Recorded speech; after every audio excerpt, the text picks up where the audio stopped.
Welcome to వీటీ news. లక్ష్యం సమాజహితం. ఈరోజు మనం మడికంలో శ్రీ మెట్టు రామలింగేశ్వర దేవస్థాన నిధుల గురించి కాచిపేట హైదరాబాద్ వెళ్లే రహదారిపై రాస్తారోకోను చేపట్టారు. దాదాపు అర్ధగంట సేపు వాహనాలన్నీ కూడా రహదారిపై నిలిచిపోయాయి.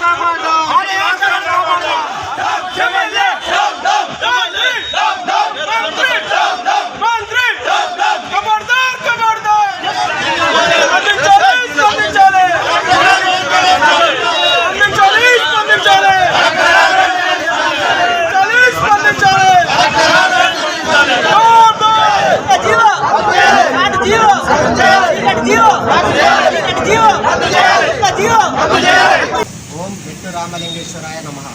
శ్రీకొండ గ్రామం, కాజీపేట మండలం, హన్మకొండ జిల్లాలో గల శ్రీ మెట్టు రామలింగేశ్వర స్వామి దేవాలయం 40 ఎకరాల విస్తీర్ణంతో ఒక కొండపై నెలకొన్నది. దక్షిణ కాశీగా పేరొందిన ఈ దేవాలయం స్వయం భూదేవాలయంగా వెలిసినది. అదేవిధంగా మరి ఒక దేవాలయము శ్రీ సీతారామచంద్ర స్వామి దేవాలయం కూడా ఇక్కడ కాకతీయ రాజులు నిర్మించినారు. అట్టి సీతారామచంద్ర దేవాలయానికి నైజాం ప్రభుత్వం వారు ఇనాం కింద 457 ఎకరాల భూమిని ఇచ్చినారు, ధూపదీప నైవేద్యాల కింద వాడుకునేందుకు. అట్టి అందులో కొంత భూమిని రైల్వే వ్యాగన్ షెడ్ నిర్మాణం కోసము కేంద్ర ప్రభుత్వం 38 కోట్లను చెల్లించినది. వాటిని బ్యాంకులో ఫిక్స్డ్ డిపాజిట్గా చేసినారు. గత సంవత్సరం నవంబర్లో మన రాష్ట్ర మంత్రి ఎండోమెంట్ మినిస్టర్ గారైన ఇంద్రకరణ్ రెడ్డి గారు పర్యటించి 50 లక్షలతోటి అభివృద్ధి చేస్తానని చెప్పి ఇంతవరకు ₹1 కూడా ఇవ్వలేదు. అందుకు పోను అతని సొంత నియోజకవర్గమైన నల్లపోచమ్మ దేవాలయ నిర్మాణానికి ఈ మెట్టు రామలింగేశ్వర స్వామి ఫిక్స్డ్ డిపాజిట్ నుంచి 6,60,00,000 రూపాయలను రుణ రూపేణ అతని ఆ దేవాలయానికి మరలిస్తున్నారు. ఇది చాలా దారుణమైన విషయం. మన మడికొండ ప్రజలందరూ దీన్ని గమనించగలరని కోరుచున్నాము. ఎందుకంటే మన నిధులు, మన దేవస్థానం, మన భూమి, మన ద్వారా వచ్చిన నిధులను మన దేవాలయ అభివృద్ధికే వాడుకోవాలి. ఇతర దేవాలయానికి వాడుకునేది ఎక్కడిదండి? ఇది చాలా దారుణమైన విషయం. ఈ రాష్ట్ర ప్రభుత్వం చాలా నీచమైన పని చేస్తున్నది. దేవాలయ భూములను అమ్ముకొనడము, ఆ డైవర్ట్ చేసడము, డబ్బులను మరలించుకోవడం, ఈ దోపిడి దొంగల రాజ్యం లెక్క అయిపోయింది. స్థానిక ఎమ్మెల్యే కూడా అతని ప్రోద్బలంతో, స్థానిక ఉన్న నాయకులతోటి, ఈ కార్పొరేటర్లు కానీ వారు కానీ మిగతా స్థానిక ఉన్న లోకల్ లీడర్స్ అందరి వీరి ప్రోద్బలంతో చుట్టుపక్కల ఉన్న భూములు కూడా అన్యోక్రాంతమైపోతున్నాయి. ఆ భూములు కాపాడే బదులు పోయి వీళ్ళు ఈ ఉన్న దేవాలయం భూమి నిధిని దీన్ని అభివృద్ధి చేయక వేరే దేవస్థానం మన దగ్గర ఎలాంటి అభివృద్ధి లేదు. కనీసం బాత్రూములు, కనీసం స్నానం చేసేటందుకు కూడా లేవు, దేవుని దర్శించేందుకు ఒక గెస్ట్ హౌస్ కూడా లేదు, ఎలాంటి గదులు కూడా లేవండి. దీనికి 40 కోట్లు ఉన్నట్టే కానీ ₹1 కూడా లేదు. స్పెషల్ జీవోని తీసుకొచ్చి నిధులు వేరే జిల్లాకు తరలిస్తున్నారు. దీని తరఫున మడికొండ ప్రజల తరఫున మేము బాగా ఖండిస్తున్నాము. దీన్ని వెంటనే మా నిధులను మా మెట్టుగుట్టాకే అభివృద్ధి చేయాలని కోరుతున్నాము. లేని ఏడలా కొత్త జీవోని కనుక రద్దు చేయకుంటే పెద్ద ఎత్తున దేనికైనా సిద్ధం, ధర్నాలకైనా రాస్తారోకలకైనా సిద్ధమని తెలియజేస్తున్నాము. నా పేరు కుర్ల మోహన్, మెట్టుగుట్ట దేవస్థానం మాజీ చైర్మన్. ఆలయంలో ఇప్పుడున్న దేవాదాయ శాఖ మంత్రి గారు గత నవంబర్లో పర్యటించి దేవాలయ అభివృద్ధికి 50 లక్షలు ఇస్తానని చెప్పేసి ఆయన 50 లక్షలు ఇవ్వడమే కాకుండా ఈ యొక్క దేవస్థాన విస్తీర్ణం 487 ఎకరాలు, అందులో 166 ఎకరాలు వ్యాగన్ ఫ్యాక్టరీకి ఇవ్వడం జరిగింది. ఇచ్చినందుకు ఆ పరిహారం కింద దేవాలయానికి 38 కోట్లు కేంద్ర ప్రభుత్వం కేటాయించడం జరిగింది. ఆ 38 కోట్లు బ్యాంకులో ఫిక్స్డ్ డిపాజిట్ చేస్తే 40 కోట్ల వరకు ఆదాయం ఉన్నది మెట్టుగుట్ట రామలింగేశ్వర స్వామి ఆలయానికి. అందులో ఈ యొక్క దేవాలయ శాఖ మంత్రి గత నవంబర్లో వచ్చి ఈ దేవాలయాన్ని అభివృద్ధి చేస్తాం అని చెప్పేసి 50 లక్షలు ఇస్తామని చెప్పేసి ఆయన సొంత నియోజకవర్గమైన నిర్మల్ మాది ఆదిలాబాద్ జిల్లా, ఉమ్మడి ఆదిలాబాద్ జిల్లా అయిన మంత్రి గారు ఈ యొక్క కొత్త జీవోను తీసుకొచ్చి అక్కడ కొండపోచమ్మ అనే ఆలయాన్ని నిర్మించడానికి 6,60,00,000 రూపాయలు జీవో తీసుకొచ్చి నిధులు మళ్లించడానికి ప్రయత్నిస్తున్నారు. అయ్యా మీరు వచ్చి మంత్రి గారు మీరు వచ్చి 50 లక్షలు ఇస్తా అని చెప్పేసి ఆలయానికి మీరు 6,60,00,000 రూపాయలు మీరు నిధులు మళ్లించడానికి ట్రై చేస్తున్నారంటే ఇది ఎక్కడ న్యాయం అని చెప్పేసి మేము ఈ మడికొండ ప్రజల తరఫున అడుగుతున్నాం. అలా కాకుండా ఇక్కడ ఉన్న స్థానిక ఎమ్మెల్యే గారు కూడా దీనికి వత్తాసు పలుకుకుంటూ ఈ నిధులను వాళ్లకు చేరే విధంగా కూడా ఆయన చేయడం అనేది ఎంత బాధాకరమైన విషయం అని చెప్పేసి ఈ సందర్భంగా అడుగుతున్నాం. స్థానిక ఎమ్మెల్యే అరుణ్ రమేష్ గారు పట్టించకపోవడం వల్లనే ఈరోజు ఈ నిధులు కొత్త జీవం తీసుకొచ్చి వేరే జిల్లాకు మంత్రికి దారదత్తం చేస్తున్నాడని చెప్పేసి మీ సందర్భంగా తెలియజేస్తున్నాం. స్థానిక కార్పొరేటర్లు మునిగాల సరోజన గారు వాళ్ళ అక్కగారు కూడా దీనిపై స్పందించకపోవడం కూడా బాధాకరం.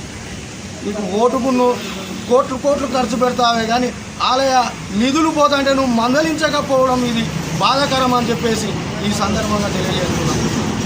ఈ ఆలయ విస్తీర్ణం మెట్టుగుట్ట విస్తీర్ణం 55 ఎకరాలు.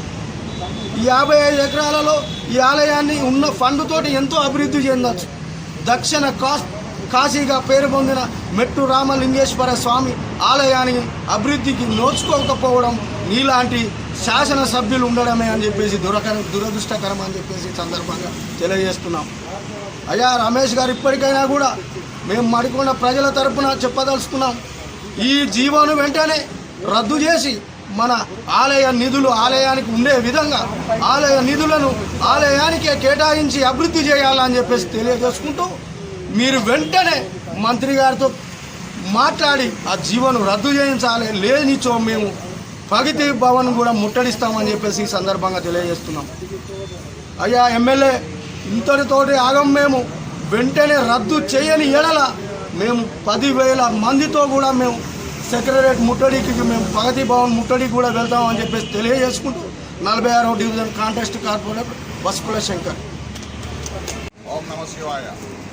శ్రీ మెట్టురామలింగేశ్వరాయ నమః. కొంచెం గట్టి. ఓం నమ శివాయ. శ్రీ మెట్టురామలింగేశ్వరాయ నమః. దక్షిణ కాశీగా ప్రసిద్ధిగాంచిన మెట్టుగుట్ట ప్రపంచంలోనే ప్రఖ్యాతిగాంచిన శిఖరద్వయంగా ఉండి 125 ఫీట్ల ఎత్తులో ఉండి శిలాతోరణంలాగా ప్రపంచ విమానయానం చేసే పైలట్స్ అందరికీ కూడా కాకతీయ సామ్రాజ్యం వస్తుందంటే మడికొండలో ఉన్న శిఖరద్వయాలు చూపిస్తారు భౌగోళికంగా. అట్లాగే ప్రపంచ రాజుల చరిత్ర రాస్తున్నప్పుడు కూడా యునెస్కో వాళ్ళు అంటే ఐక్యరాజ్య సమితిలో ఉన్న ఒక విభాగం వాళ్ళు కాకతీయ సామ్రాజ్య విశిష్టత రాస్తున్నప్పుడు కూడా మా మెట్టుగుట్ట యొక్క శిఖరాలనే ఆ పుస్తకంలో పెట్టారు. సుమారుగా 200 దేశాలలో అన్ని యూనివర్సిటీలలో అన్ని ప్రభుత్వ శాఖలలో అన్ని అసెంబ్లీలలో ఈ పుస్తకం దర్శనమిస్తూ ఉంటుంది.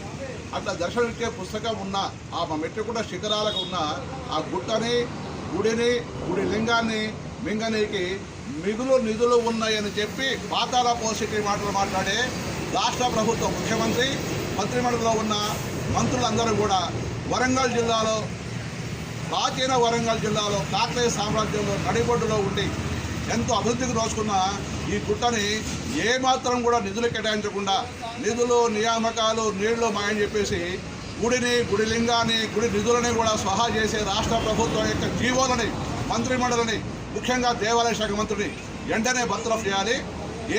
ఒక్క నిమిషం కూడా అర్హత లేదు. తల్లి కన్న బిడ్డను సాక్కుంటుంది, కానీ పుట్టిన బిడ్డను మొత్తం కూడా మింగేస్తూ ఉంది.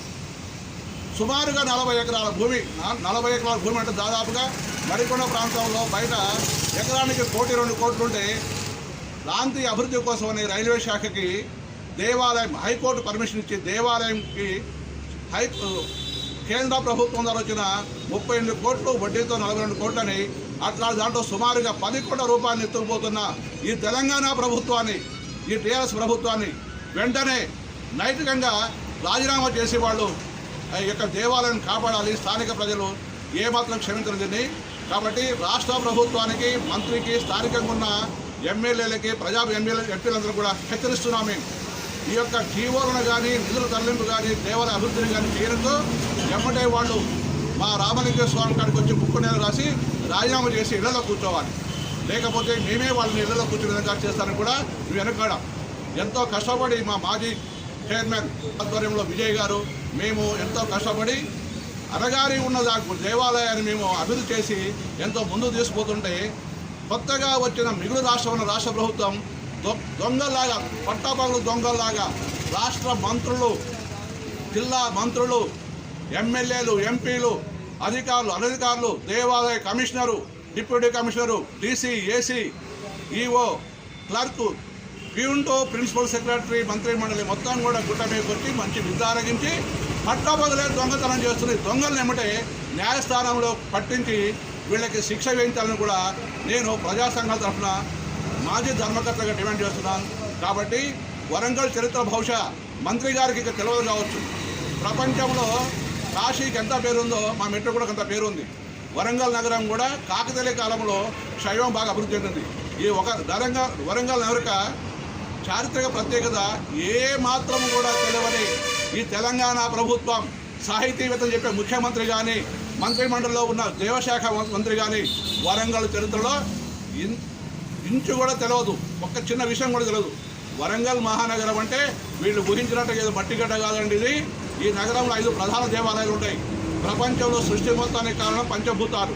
ఈ వరంగల్లో పంచభూతాల సాక్షిగా పృథ్వీలింగం వరంగల్ కోటలో ఉంది, జ్వాలాలింగం వచ్చేసి, తేజోలింగం వచ్చేసి భద్రకాళి గుడిలో ఉంది, అట్లాగే జలలింగం అని చెప్పేసి సిద్ధేశ్వర గుట్టలో ఉంది, అట్లాగే వచ్చేసి మన భోగేశ్వర టెంపుల్ అని చెప్పేసి వరంగల్ నడిబొడ్డులో ఉన్న ఒక దేవాలయం ఉంది, ఆకాశలింగం, మా మెట్రుగుట్ట ఆకాశలింగం. కాబట్టి పంచభూతాల సాక్షిగా వరంగల్ నగరాన్ని పవిత్రంగా భావించే ఋషులు, మునులు ఎంతోమంది పేరుగాంచిన నగరంలో ఉన్న ఆకాశలింగాన్ని మింగే ఈ బకాసురులు, తెలంగాణ ప్రభుత్వ చిత్తశుద్ధి లేని, ధర్మం పట్ల చిత్తశుద్ధి లేని ఈ ముఖ్యమంత్రి గారి మంత్రిమండలి వెంటనే జీవో రద్దు చేసుకొని బేషరతుగా ఈ నిధులు ఈ దేవాలయ అభివృద్ధి కోసమే ఖర్చు పెట్టాలి, ఈ ప్రాంత అభివృద్ధి కోసం ఖర్చు పెట్టాలి. వరంగల్ నగరంలో ఎన్నో విద్యాక్షేత్రంగా వెలసిల్లింది, కానీ 6 ఏళ్లుగా నిధులు, నియామకాలు, మన ప్రాంతం మన అభివృద్ధి అని చెప్పుకుంటూ ఈ ప్రాంత అభివృద్ధిని తీసుకుపోయి గంగలో గలుపుతున్నారు. కాబట్టి వరంగల్ సిటీలో అడుగుపెట్టే అర్హత కూడా ఈ యొక్క తెలంగాణ ప్రభుత్వం ఏ ప్రతినిధి లేదు. కాబట్టి ఆ ప్రజలు అర్థం చేసుకోవాలి. చారిత్రక నగరాన్ని, భౌగోళిక ప్రదేశాన్ని, ఈ యొక్క ప్రాంతాన్ని పరాయి పాలకులు కూడా, నైజాం పాలకులు కూడా మెట్టురామలింగేశ్వరికి ఇప్పటికి కూడా తలంబ్రాలు ఇస్తూ ఉంటారు. ఈ గుడి దేవాలు కాపాడుతున్నారు. ప్రభుత్వానికి అధికారం లేకుండా అయోధ్యపురం మక్తా అని 487 ఎకరాల భూమిని, నైజాం ప్రభుత్వం మక్తా అని 487 ఎకరాల భూమిని నైజాం ప్రభుత్వాలు జీవో జారీ చేసి ఆ జీవో ప్రకారం ఇచ్చి దానిపైన రాష్ట్ర కేంద్ర ప్రభుత్వాలకు అధికారం లేదు, న్యాయస్థానం పర్మిషన్ తీసుకుని చేయాలి. ఈ యొక్క ముఖ్యమంత్రి కానీ, మంత్రిమండలికి కానీ, దేవాదాయ శాఖ మంత్రి కానీ ఏం అధికారం ఉంది క్వశ్చన్ చేస్తున్నారు. ఏం అధికారం ఉంది? ఈ ప్రభుత్వ చట్టమే. శ్రీ మెట్టురామలింగేశ్వర స్వామి దేవస్థానం ఈరోజు సెంట్రల్ గవర్నమెంట్ వ్యాగింగ్ షెడ్ కింద మంజూరు చేసినటువంటి డబ్బులను మన రాష్ట్ర మంత్రివర్యులైనటువంటి శ్రీ ఇంద్రకరణ్ రెడ్డి గారు మరి 60 లక్షల రూపాయలు పెట్టి అభివృద్ధి చేస్తా అని చెప్పి ఇవాళ 6,60,00,000 తనే ఒక దొంగలాగా దోచుకపోయేటువంటి పరిస్థితి తీసుకొచ్చిండు. ఇది చాలా బాధాకరమైనటువంటి విషయం. మడికొండ మెట్టుకు రామలింగేశ్వర స్వామి దేవస్థానాన్ని ఇంతవరకు అభివృద్ధి చేసిన ఒక్క నాదుడు లేడు. ఏదో తన శక్తి కొద్దీ తానే ఎదిగేటువంటి పరిస్థితుల ఏదో వ్యాగింగ్ షెడ్ నిధులు వచ్చినంత మాత్రాన ఈయన ఎక్కడి నుంచో దొంగలాగా వచ్చి ఒక ఆశ చూపి దొంగలాగా 6,60,00,000 ఎత్తుకపోయేటువంటి ఆరు రమేష్ గారు తనకు ఒత్తాసు పలుకుతున్నాడు. అది చాలా దురదృష్టకరమైనటువంటి విషయం. మేము మడికొండ మెట్టు రామలింగేశ్వర స్వామి అభివృద్ధి కమిటీ తరఫున మేము చాలా ఖండిస్తున్నాం. దీన్ని భవిష్యత్తులో ఈ విషయాన్ని కనుక వెనక్కి తీసుకోకపోతే, ఈ జీవోను వెనక్కి తీసుకోకపోతే మేము ఎంతవరకైనా వెళ్ళడానికి సిద్ధంగా ఉన్నాం అనేది తెలియజేస్తాం. గుర్రం అమర్నాథ్, జిల్లా కాంగ్రెస్ జనరల్ సెక్రటరీ, మడికొండ.